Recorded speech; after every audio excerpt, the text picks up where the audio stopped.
교회는요, 신앙 집단 아니겠습니까? 우리가 신앙이 아니면 이렇게 모일 일이 없잖아요. 무슨 계모임 하는 것도 아니고 친목회의 하는 것도 아니지 않습니까? 그런데 이 신앙을 가졌다는 교회가 이 역사에 보면은 인류 역사에 끼친 해악이 이루 말할 수가 없어요. 사람도 많이 죽였고요. 종교라는 것은 기본적으로 인간을 위한 것, 인간을 살리자는 것입니다. 인간을 해롭게 하면 종교로서 가치가 없지요. 종교의 가장 기초가 뭡니까? 믿음입니다. 믿음 빼고는 생각할 수가 없습니다. 문제는 내가 믿는 그것이 옳다는 거예요. 내가 옳다는 그 믿음이 문제를 일으킵니다. 내가 믿는 것이 옳지 않다면 어떻게 할 것인가? 여기에 대한 성찰이 없었다는 것이 문제라는 겁니다. 그러니까 나만 옳은 거지요. 너는 틀리다는 거예요. 그러니까 너는 마귀라는 거예요. 내가 옳지 않으면 어떻게 할 것이냐? 이것도 좀 생각해야죠. 내가 과연 올바르게, 믿음을 올바르게 가지고 있는가 이것이지요. 그 때문에 내가 믿는 그것 때문에 나와 생각이 다른 사람을 배척했다는 겁니다. 심지어 죽이기까지 한 게 종교였습니다. 다 그런 건 아닙니다만 이슬람도 일반적인 신자들은 착합니다. 또 그들의 율법이 그러지 않아요. 그런데 이슬람 근본주의 일부는 그 때문에 테러도 일으키고 애문 사람을 죽이고 그러지 않습니까? 그러니까 이걸 역설적으로 보십시다. 그들에게 믿음이 없었다면 그런 일이 있었겠는가 이 말이에요. 우리 주변의 기독교 또한 이 문제로 골머리를 썩입니다. 내 생각이 아닐 수 있다. 이런 가능성에 대해서는 한 번도 생각하지 않습니다. 자기 생각을 안 바꾸는 것, 이게 믿음이다. 이렇게 생각해요. 제가 일전에 회개가 무엇인가 말씀드렸습니다. 우리말로 회개란 스스로 뉘우쳐 고친다, 바꾼다 이런 뜻이에요. 맞는 말인데요. 어감이 원어에 비해서 좀 약합니다. 원어로 메타노이아, 메타는 변했다는 거예요. 바뀌었다는 거예요. 이게 바뀌었으면 다시 안 돌아오는 거잖아요. 무엇이 변했냐? 노예마, 마음이 바뀌었다 이 말입니다. 결혼식 할 때마다 하는 관용구가 있잖아요. 검은 머리 팥뿌리처럼 변하도록. 또 예수님께서 하신 말씀을 인용해서 하나님께서 짝지어 주신 것을 사람이 나누지 못할 것이니라. 이렇게 딱 척제짝에 써놓고 그래요. 우리 딸내미도 그거 쓰라고 가르쳐 줬습니다. 그러고서는 이혼해요. 마음이 바뀌면요. 아무리 약속 아니라 무엇을 해도 소용이 없는 거예요. 회개는 이런 의미입니다. 그러니까 옛날에 가졌던 마음이 다 바뀌어버린 거예요. 그럼 다 바뀐 그것으로 세상을 사는 거지요. 지금까지는 세상을 대하여 자기 생각이 옳다고 믿었습니다. 그것으로 살았습니다. 그 마음이 변했습니다. 노예마, 마음이 바뀌었습니다. 이것은 결코 쉬운 일도 아니고요. 쉽게 할 수 있는 일도 아닙니다. 왜냐? 마음이 바뀐 것만큼 치러야 할 대가도 상당하기 때문입니다. 한 번 바뀌면 그것으로 끝납니다. 교회 다니면서 이 과정이 없었어요. 마음은 하나도 안 바뀌고 교회만 다녔습니다. 그래서 회개를 어떻게 이해합니까? 엊그저께 좀 잘못한 게 있으면 회개합니다. 이래 생각해요. 그 회개 아니에요. 그것은 자복하는 거지요. 그 때문에 가진 문제가 다 생깁니다. 마음이 바뀌기는커녕 오히려 믿음으로 더 굳건히 다집니다. 굳은 그 마음, 완악한 그 마음을 믿음이다. 이렇게 생각한다는 거예요. 신앙의 첫 단추부터 꿰지 않은 것입니다. 회개가 없는 교회, 회개는 그저 말뿐입니다. 12구 이태원 참사 유가족을 위로하면서 추모하는 예배가 있었습니다. 천주교에 와서, 천주교는 미사를 안 합니까? 해요. 한쪽에서는 예배하는데 다른 한쪽에서는 회방을 하고 야단입니다. 누가 그럽니까? 기독교 보수라는 사람이 온갖 막말과 쌍욕을 해댔습니다. 보수는 좋은 겁니다. 옛날 걸 지키자 이거예요. 근데 오늘날 보수는 어떤 느낌입니까? 옛날 것을 개성하자, 좋은 것을 개성하자 이런 의미로 들리는 것이 아니라 꼰대 이미지가 생각나지 않습니까? 그랬건 저랬건 요새는 또 자식이 많지도 않아요. 많아도 그렇습니다만 기껏해야 하나둘 있는 집에서 자식 잃은 부모 앞에서 거의 야단인 거예요. 누구에게 잘 보이려고 그런지 말이에요. 헬로윈이 무엇인지 이거 설명하면 상당히 깁니다만 설명할 거 없어요. 그 이상하게 귀신 모양으로 하잖아요. 다 이유가 있어요. 그런데 헬로윈이 무엇인지, 왜 그런 게 생겼는지, 교회는 헬로윈에 대해서 어떻게 개입하고 그것을 발전시켰는지, 거기에 대해서는 또 교회가 감당해야 할 책임은 무엇인지 아무것도 생각하지 않은 거예요. 그래서 그냥 귀신 놀이하다 죽었다. 무슨 귀신 숭배하냐. 무슨 독립운동하다 죽었느냐. 그럽니다. 책임을 져야 할 사람은 뒤로 빠지는 사이에 자기가 알아서 앞잡이 노릇하지 않습니까? 이것이 기독교고 애국이라는 겁니다. 정치고 뭐고 다 떠나. 이것은 인간의 도리 문제입니다. 지금 교회는요, 도리도 없고 도덕도 없습니다. 인간의 길을 포기한 거예요. 인간에게 구원이 있는 것이지 인간이 아닌 어떤 종자에게는 구원이란 게 의미가 없어요. 보수 기독교 지도자면 우리가 아는 유명한 사람들 있죠. 그러면 그러지 말라고 그래야 해요. 마음에 들든지 안 들든지 말이에요. 도리는 해야지요. 알아서 그렇게 하라는 신호를 보낸 것은 아닌지 코빼기도 내밀지 않습니다. 무지막지한 짓을 못 본 채 내버려 둡니다. 그러놓고 뭐라 합니까? 나는 아무것도 안 했다. 아무 짓도 안 했다. 그러지 않습니까? 나와 관계가 없다. 그럽니다. 귀신놀이를 하다가 죽었던, 술 마시러 가서 죽었던 200명 가까운 젊은 생명이 죽었단 말이에요. 정부는 마땅히 거기 책임을 져야 합니다. 그러라고 대통령 뽑고 그런 거예요. 폼 잡으라고 대통령 뽑은 거 아닙니다. 누가 정부를 맡든지 간에 정부는 당연히 국민의 안전을 살펴야 합니다. 그 정부가 없는 상태를 무정부 상태라 그러잖아요. 그런 일을 하고 뽑아주었습니다. 애국 보수가 믿음으로 방패막이로 막말과 쌍욕을 해대는 사이에 윗선은 아무 말도 안 합니다. 뒤로 숨었습니다. 인간을 불쌍히 여기지 않는 종교는 종교로서 가치가 없습니다. 제가 불편한 말씀을 들었습니다. 웬만하면 안 하려고 그럽니다만 해도 넘어서 하는 건데요. 하나님께서 무엇을 원하시는지 호세아 6장 6절에 나옵니다. 나는 인애를 원하고 제사를 원치 아니하며 번제보다 하나님 아는 것을 원하노라. 인애라고 번역한 말 했어야 됩니다. 자비예요, 자비. 남의 불행한 일을 당한 것을 보고 가엾이 여기는 거예요.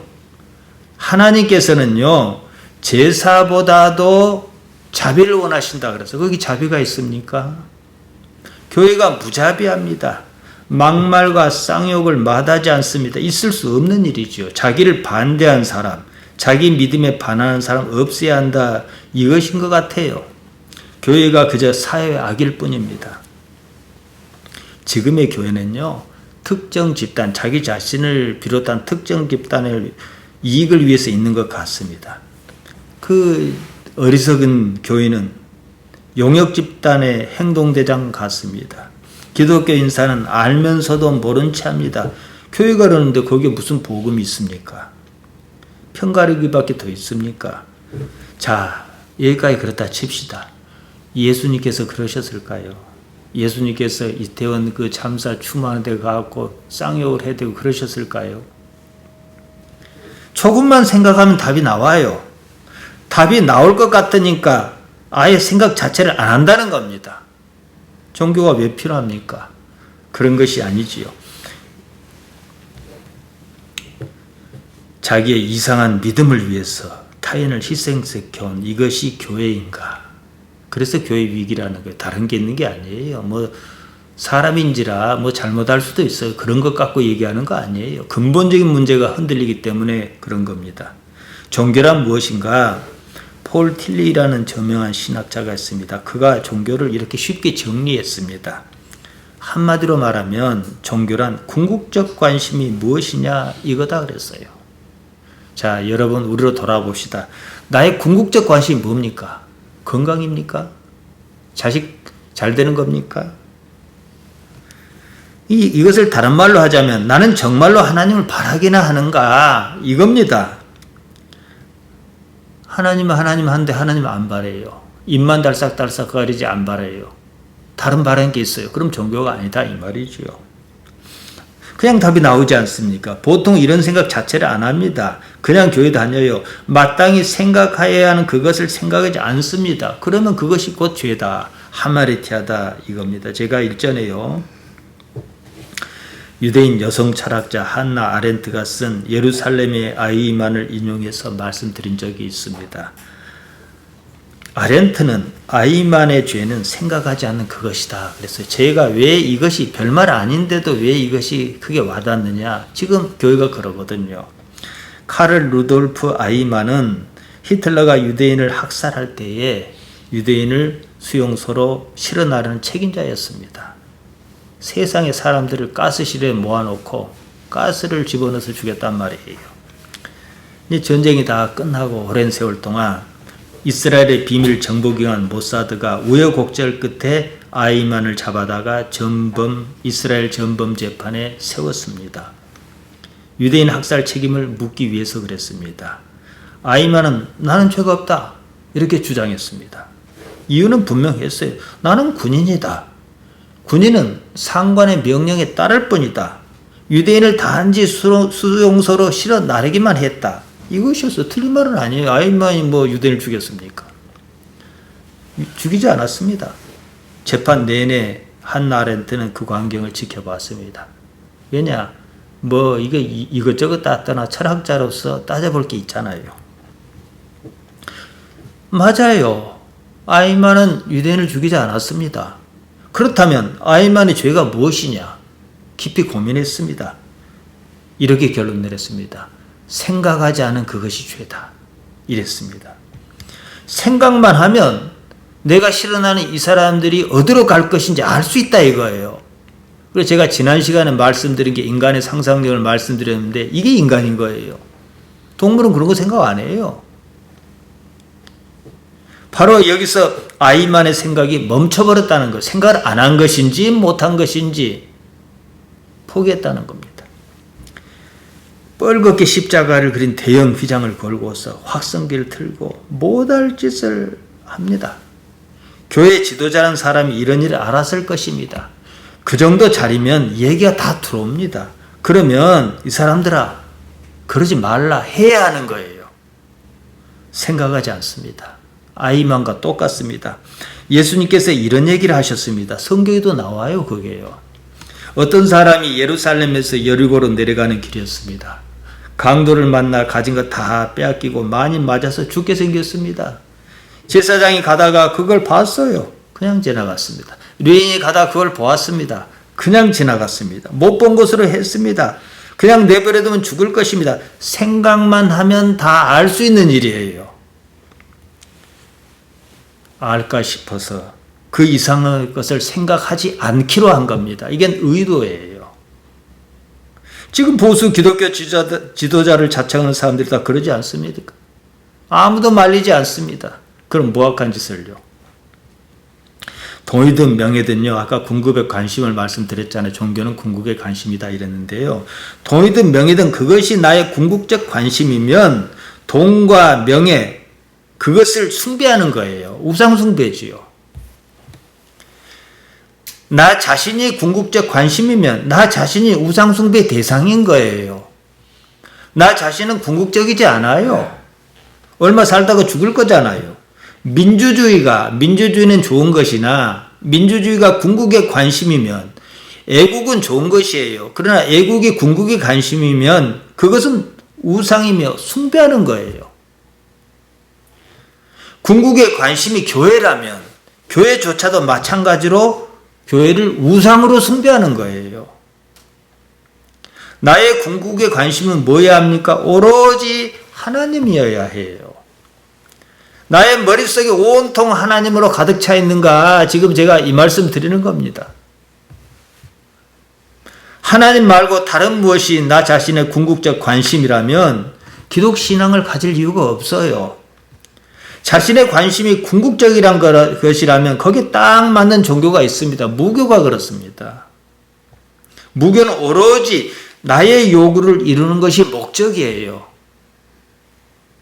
기독신앙은요, 그런 것이 아닙니다. 무엇을 위하여 종교가 있는가? 다시 살펴야 해요. 안식일이었습니다. 안식은 쉰다 이 말이잖아요. 유대인은 일주일 중 제7일을 성일로 정하였습니다. 그러니까 우리 유대인의 이제 7날 중에 7번째 날, 하나님께서 천지를 지실 때에 7째 날에 안식하셨다. 창세기 2장 2절 이하에 나옵니다. 그러므로 7째 날은 백성이 안식했습니다. 이게 출애굽기 16장 30절에 나옵니다. 안식일은 금요일 해질 때부터 토요일 해질 때까지였습니다. 이날은 모두가 모든 일을 하지 않고 휴식했습니다. 심지어 조음까지도요. 기독교에서는 안식일을 따로 지키지 않습니다. 예수님께서 부활하신 일요일을 주일로 지킵니다. 주일이 안식일은 아닙니다. 주일을 안식일처럼 생각하는 사람이 더러 있습니다. 그럴 것 같으면 안식교처럼 안식일을 지키는 게 마땅합니다. 안식교의 공식 명칭은 제7일 안식일 예수 재림교회 아닙니까? 거기가 맞죠. 그럴 것 같으면. 주일은 주일이고 안식일은 안식일입니다. 개념이 다릅니다. 그래서 주일을 안식일처럼 생각하는 사람들이 주일을 강조해서 주일 성수 이런 말을 잘 쓰지 않습니까? 주일을 거룩하게 지키겠다 이런 의미로 하는 말입니다. 말은 거룩하다 그래놓고 사실은 교회에 매진하라 이 말입니다. 우리 신앙의 대상은요, 교회가 아닙니다. 하나님입니다. 교회는 신앙 편의를 위해서 자연스럽게 생겨난 것입니다. 예수님 때부터 교회에 있었던 거 아니에요. 예수님께서 만드신 것도 아닙니다. 교회란 말이 베드로에게 말씀하실 때 그 말씀 잠깐 나왔을 뿐이에요. 지금의 문제는 교회의 지상주의입니다. 지상주의라는 것은 무엇을 최고 가치로 삼는 거예요. 교회를 최고 가치로 삼는 거예요. 하나님이 아니에요. 교회입니다. 교회가 궁극에 갇힌 것처럼 교회를 궁극적 관심으로 삼도록 누군가가 그렇게 유도합니다. 교회로 하나님을 대신하게 하려고 그럽니다. 자기가 얻을 이익을 위해서 말이지요. 교인 역시 마찬가지입니다. 교회 구성원으로서 얻을 것이 있어요. 예수님께서 여기에 딱 맞는 말씀을 하셨습니다. 요한복음 5장 44절입니다. 너희가 서로 영광을 취하고 유일하신 하나님께로부터는 영광 구하지 아니하니 어찌 나를 믿을 수 있느냐? 유대사회가 그랬다는 것입니다. 그때나 지금이나 예수님을 믿자니 믿을 수 없는 환경입니다. 지금의 교회는요, 예수님을 믿지 않습니다. 자기 욕망이 이끄는 그것을 믿습니다. 하나님은 없고 교회는 있습니다. 교회가 우상입니다. 이런 상황에서 누군가가 교회를 차지하면 그냥 다 차지하는 거예요. 교회를 차지한 사람이 교회를 자기 마음대로 할 수 있는 여건이 만들어집니다. 담임 목사 자리 세습이 그래서 생긴 일입니다. 예수님께서 사역하실 때도 그랬습니다. 성전을 차지한 사람들이 선량한 사람들이 재물을 들고 하나님께 제사를 드리겠다 오면 그건 거룩하지 않으니까 못 쓴다 그래요. 여기 있는 걸로 해라 그래요. 이건 값을 몇 배나 붙여서 내놔요. 자기들 마음대로 했습니다. 하나님께서 그러라고 하셨겠습니까?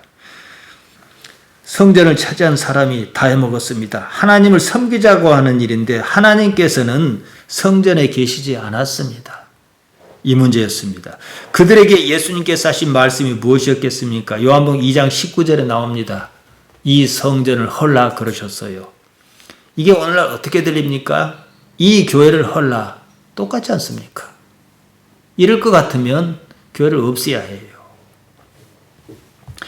율법은 안식일에 대한 규례, 곧 그들의 법이었습니다. 안식일이었습니다. 예수님께서 제자와 함께 밀밭 사이로 지나가셨습니다. 제자가 길을 열며 밀이삭을 잘랐다 그럽니다. 마태와 누가도 이 장면을 기록했습니다. 마태는 제자가 시장하여 이삭을 잘라 먹었다 이렇게 기록합니다. 우리가 가진 성경 위에 보게 되면 병행구가 이렇게 써져 있습니다. 누가는 제자가 이삭을 잘라 손으로 비벼 먹었다 이렇게 기록합니다. 제가 어렸을 적에도 그랬습니다. 밀을 이렇게 어느 정도 익은 밀을 비벼가지고 입에 탁 트는 거 씹으면 이게 찰기가 생겨서 글루텐 성분 때문에 찰기가 생겨서 껌처럼 그러지 않습니까? 껌조차 귀한 시절이었습니다. 제자가 밀밭사로 지나면서 밀이삭을 손으로 이렇게 훑어가지고 아마 비벼서 입에 털어놓고 그런 모양이에요. 안식일에 말이죠. 바리새인이 이것을 보았습니다. 예수님께 따졌습니다. 어째서 안식일에 하지 못할 일을 했느냐 이것이었습니다. 바리새인이 따진 것은요. 남의 것을 도적질했다 이게 아닙니다. 안식일을 어겼다 이 말입니다. 그들이 몰라서 밀이삭을 훑어서 비벼본 거 아니에요. 이 정도는 주인 허락 없이 가능했습니다. 모세 율법에 기록이 있습니다. 신명기 23장 25절에 나옵니다. 내 이웃의 곡식밭에 들어갈 때 내가 손으로 그 이삭을 따도 가하니라. 그러나 내 이웃의 곡식밭에 낯을 대지 말지니라. 그러니까 나무밭에 이 참 성경이 좋은 거예요. 나무밭에 아무 밭에나 가갖고 손으로 좀 훑어 먹는 것은 괜찮다 이거예요. 그렇지만 연장을 갖고 가서 하지 말라 이 말이에요. 그건 도적질이다. 최소한의 것으로 먹겠다 이거거든요. 제자가 안식일에 못할 일을 한 것도 아니란 말이에요. 율법을 어기면서까지 그럴 수는 없었습니다. 율법은 그 사이의 법이잖아요. 어기면 처벌이 따릅니다. 바리새인이 무엇을 가지고 안식일에 하지 못할 일을 했다고 트집을 잡았을까? 이렇게 접근해야지요. 유대인에게는 그들의 법, 율법이 있었습니다. 율법, 토라입니다. 이것 말고도 미시나가 따로 있었습니다. 랍비를 중심으로 계속 전해지는 거. 그러니까 토라, 모세의 토라, 율법이 있는데 그걸 좀 해석을 좀 해야 하잖아요. 그러니까 이제 그 미시나라는 게 이어져 왔습니다. 여기는 안식일에 관한 세부적 규례가 있습니다. 그중 하나로 안식일에는 이삭을 자르는 행위를 금지했습니다. 미시나에 따르면 안식일에 제자가 밀이삭을 잘라 먹은 일은 두 가지를 위반했습니다. 위반한 것이지요. 일단 이삭을 잘랐으니까 추수행위란 거예요. 또 한편으로 이삭을 손으로 비벼서 입으로 불어서 입에 털어넣으면 도정을 한 거예요. 안식일에 방앗간 가서 한 거하고 똑같은 거예요. 노동을 하지 말아야 하는데 노동은 행위를 한 겁니다. 이게 명백히 어긴 것 아니냐 이 말이에요. 그렇게 따지면 어긴 거 맞지요. 예수님께서 이리 답변하셨습니다. 마가복음 2장 25절 26절에 나옵니다. 예수께서 이르시되 다윗이 자기와 및 함께한 자가 먹을 것이 없어 시장할 때 한 일을 잃지 못하였느냐. 그가 아비아달 제사장 때에 하나님의 전에 들어가서 제사장 외에는 먹어서는 안 될 진설병을 먹고 함께한 자들에게도 주지 아니하였느냐. 예수님께서 사무엘상 21장 1절에서 6절에 나오는 얘기를 꺼내신 겁니다. 거기 보면요. 다윗이 사울에게 한참 쫓겨 다닐 때 얘기가 나옵니다. 우리가 사무엘서를 몇 번 봤는데 그거 나옵니다. 본문에는 제사장 이름이 아비아달로 나옵니다. 마태나 누가는 제사장 이름을 언급하지 않습니다. 여기에 대해서는 마가가 이름을 착각했을 것이다 이런 견해도 있고요.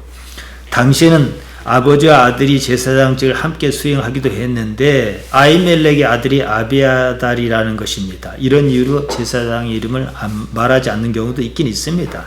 참고로 말씀드립니다. 제사장은 안식일마다 새로운 떡을 하나님께 드렸습니다. 떡을 진설했다 해서 진설병이라 그럽니다. 그러니까 좀 비슷비슷해요. 우리 제사할 때 떡을 이렇게 싸서 하는 거나 절에 가면은 그 불상 앞에 떡을 이렇게 진설하지 않습니까? 그런 거나 참 비슷비슷합니다. 제사나 잔치 때 음식을 규정에 따라 상위에 차려놓고 진설한다 하지 않습니까? 제사를 마친 후에는 물르는 묵은 떡은 오직 제사장만 나눠 먹어야 합니다. 이게 규정이에요. 여기에 보면은 이제 출애굽기 29장 32절 이하에도 나오고 레위기 24장 9절에도 나옵니다. 다윗이 사울에게 쫓겨 도망다니는 판입니다. 허기가 졌습니다. 배가 고팠어요. 그때 제사장 아히멜렉이 나와서 다윗을 맞이했단 말이에요. 다윗이 아히멜렉에게 무슨 먹을 것이 있냐 물어보니까 제사장 아히멜렉이 이렇게 말하는 거예요. 사무엘상 21장 4절에 나옵니다. 당신에게 줄 보통 떡은 없다. 거룩한 떡은 있다. 근데 거룩한 떡은 줄 수가 사실 없는 거잖아요. 물려낸 떡이니까. 제사 드리고 물려낸 떡이니까. 그런데 그 소년들이 함께한 장정들이 있을 것 아니겠습니까? 여자를 가까이만 아니하였으면 주리라, 이런 거예요. 최소한의 조건을 따진 거죠. 그러니까 출애굽기 19장 14절 이후에 보면은 이제 거룩한 날에, 말씀을 받는 날에는 여자를 며칠 가까이 하지 말라, 이런 규정이 있단 말이에요. 그러니까 제사장만 먹을 수 있는 떡인데 이런 최소한의 조건만 너희가 갖췄다면 주겠다. 그러니까 우리가 그런 일이 없다, 그러니까 줬다, 이런 얘기가 나와요. 예수님께서 인용하신 이 이야기는 유대인이라면 다 알아야 해요. 알고 있는 겁니다. 유대인에게 다윗이 어떤 사람입니까? 예수님을 가까이 하려는 사람은 예수님을 최대로 높여 부를 때 뭐라 했습니까? 다윗의 자손 예수여, 이렇게 불렀습니다. 거지 바디메오가 길가에 앉았습니다. 그는 앞을 보지 못하는 소경이었습니다. 사람들이 뭐라 하는 소리가 들렸습니다. 나사렛 예수님이다, 이런 소리가 들렸어요. 소문은 들었을 거란 말이지요. 바디메오가 그 말을 듣고 외쳤습니다. 다윗의 자손 예수여, 이랬습니다. 마가복음 10장 46절, 다음에 보겠습니다만 순서에 따라서 마가복음 10장 46절에 이하에 나옵니다. 다윗의 자손 예수님이란 이 말이 의미하는 바는 이렇습니다. 유대 사회의 가장 낮은 계층 사람조차도 다윗이 누구인 줄 알았고 인정했다, 이 말이거든요. 다윗의 자손 중에서 기름 부음 받은 사람, 미시아, 크리스토스, 구세주가 나오리라는 것을 다 알고 있었다는 얘기입니다. 소경 바디메오는 예수님께서 바로 그분이시다, 이런 고백을 한 거지요. 다시 말씀드리면 안식일에 예수님의 제자가 밀리삭을 좀 훑어서 부벼 먹었습니다.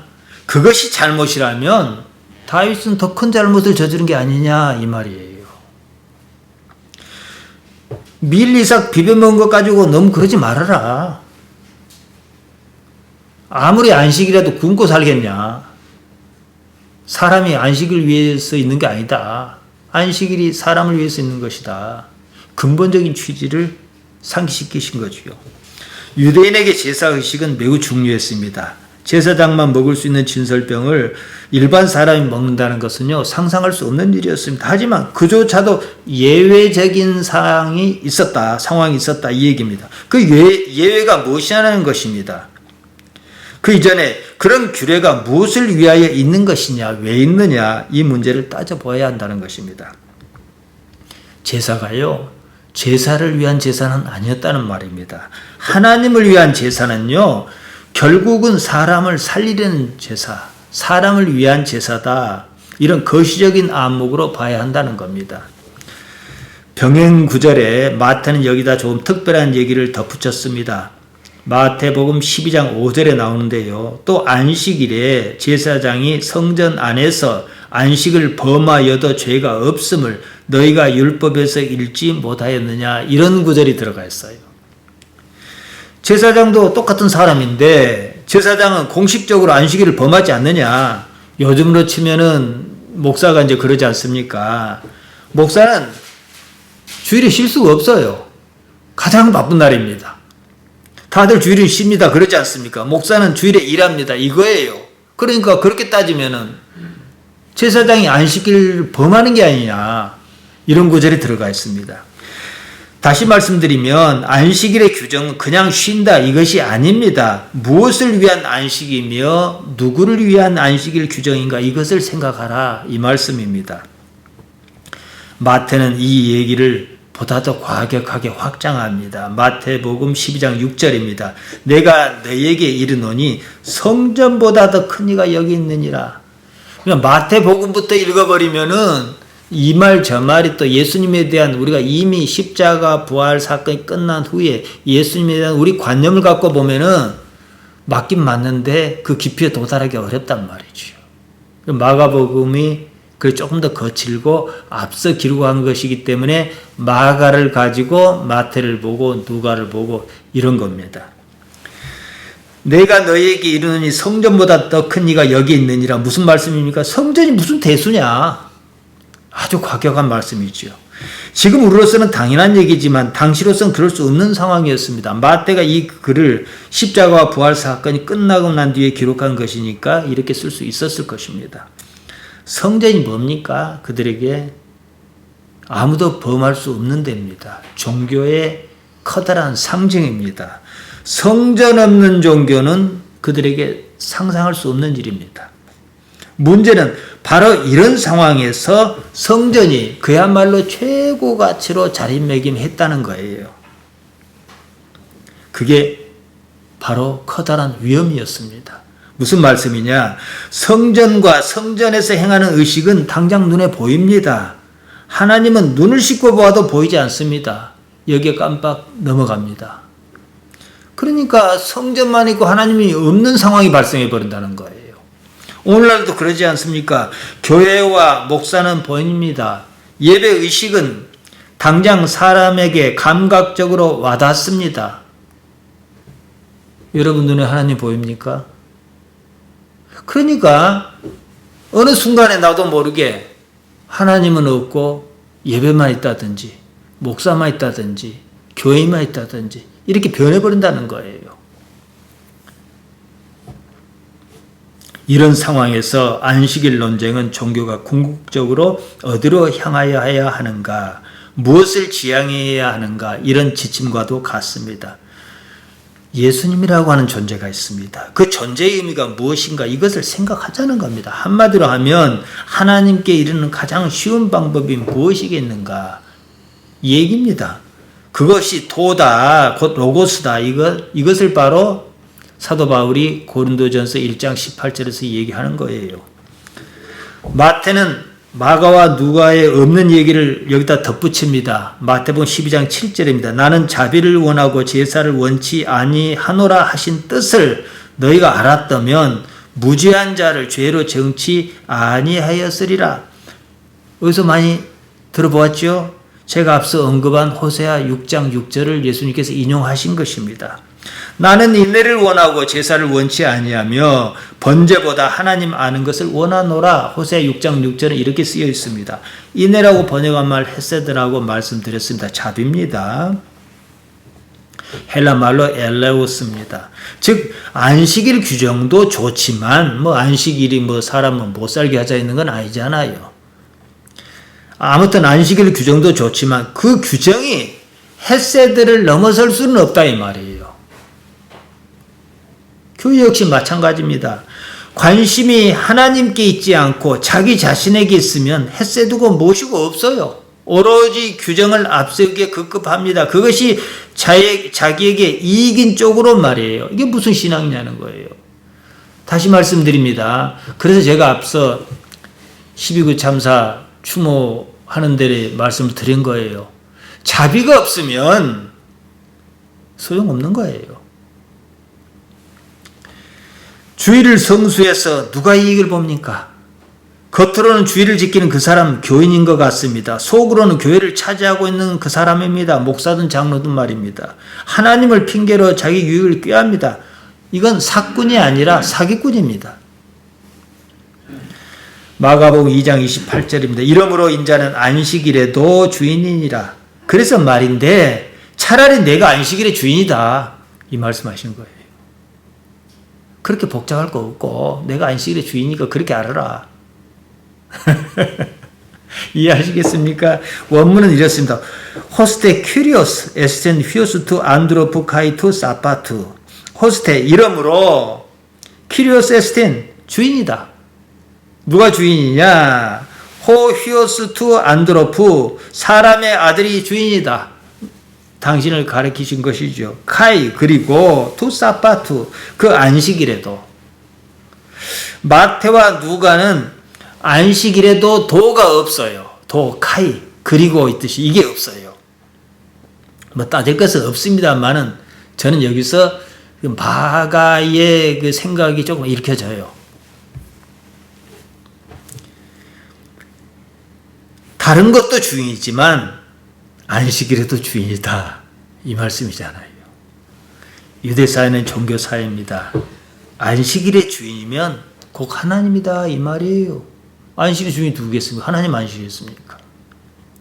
다 끝나는 발언이죠. 마가의 표현에 따르면 예수님께서는 안식일에만 주인이시겠느냐 이런 반문과도 같습니다. 누구를 위해서 종교가 있는가? 기독교는 무엇을 위한 종교인가? 이런 근본적인 물음을 외면하지 말아야 합니다. 이게 참 제가 목사로서 현직 목사로서 가슴 아픈데요. 이러다가 망합니다, 교회. 물론 망한다 해서 예수님을 믿는 신앙 자체가 망하지는 않아요.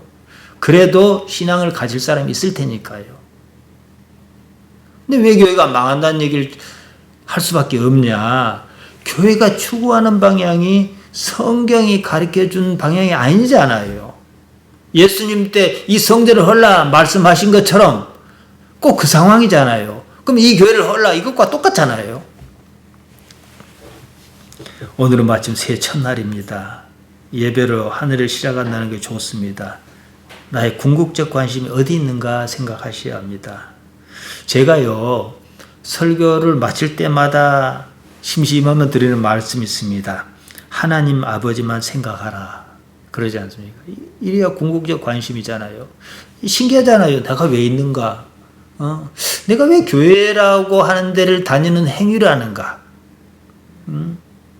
내가 왜 수고해서 얻은 소득을 가지고 헌금이라는 걸 내가 바치는 이런 일을 하는가? 그것을 각각의 의문점을 다 이렇게 한번 모아보면 한 접점에 있잖아요. 하나님밖에 더 있습니까? 저는 목사니까 뭐 그런 말 할 것도 없습니다만은 온통 제 머릿속에는 세상이 왜 이런가? 왜 이런 우주가 생겼는가? 그 궁극적인 데가 뭐냐 이거죠. 하나님이란 용어를 몰라도 상관없습니다. 궁극적 관심을 하나님 아버지께 두라 이겁니다. 인생은 이렇게 갑니다. 이렇게 살다 맙니다. 사는 날 동안에 서로 사랑하고 기왕이면 잘하고 좋게 하고 이럴 뿐이에요. 이런 인생에서 무엇을 찾고 얻을 것인가 이것을 생각하지 않으면 사람이 아니에요. 기왕 사는 삶이니까 행복하면 좋습니다. 복 받는 거 좋은 거잖아요. 삶의 행복조차도 하나님 없이는 얻을 수 없다는 사실입니다. 하나님께서 정녕 아버지시라면 내가 정말로 하나님을 아버지라고 믿는다면 이 말씀이 여러분께 와 닿아야 합니다. 마태복음 7장 11절입니다. 너희가 악한 자라도 좋은 곳으로 자식에게 줄 줄 알거든 하물며 하늘에 계신 너희 아버지께서 구하는 자에게 좋은 곳으로 주시지 않겠느냐. 이 말씀에 은혜가 없으면 하나님 아버지 아니에요. 내가 하나님 아버지라 생각하면은 참 그렇지. 하물며 하나님 아버지께서 사람 아버지도 좋은 곳을 주려고 그러는데 하물며 하나님 아버지시겠느냐. 생각이 들잖아요. 춥습니다. 저도 설교하는데 입이 많이 춥지는 않은데 괜히 추워가지고 입이 붙었고 좀 말이 잘 안 나오려고 그럽니다. 오늘은 여기서 마치겠습니다. 사랑하는 성도 여러분, 우리 집사님들은 이 세상을 많이 사셨으니까 제가 말씀드리기가 좀 편합니다. 사실 그렇잖아요. 하나님 아버지 말고 또 있습니까? 그러니까 여러분이 이 좋은 습관을 들으셔야 해요. 항상 하나님 아버지만 생각합니다. 의식이 있건 뭐 무의식적으로 생각하는 말이에요. 그러면서 이 일에 하나님께 어떻게 나시는가. 이러다 보면 어느 정도 지내놓고 보면 그래서 하나님께서 이렇게 하셨구나. 하나님께 나를 위하여 이렇게 일을 이끌어 가셨구나. 이런 게 쌓이면은 가만 생각할수록 은혜가 넘칩니다. 이런 데이터가 있어야 해요. 새해 첫날 주일 좋습니다. 여러분을 축복합니다. 기도하십시다. 하나님 우리 아버지 우리를 부르셨습니다. 하나님께서 우리를 어디로 인도하시든지 간에 하나님께서 우리 아버지시면 우리는 그것으로 족하나이다. 하나님 아버지 우리를 살펴주옵소서. 예수님 이름으로 기도하옵나이다. 아멘.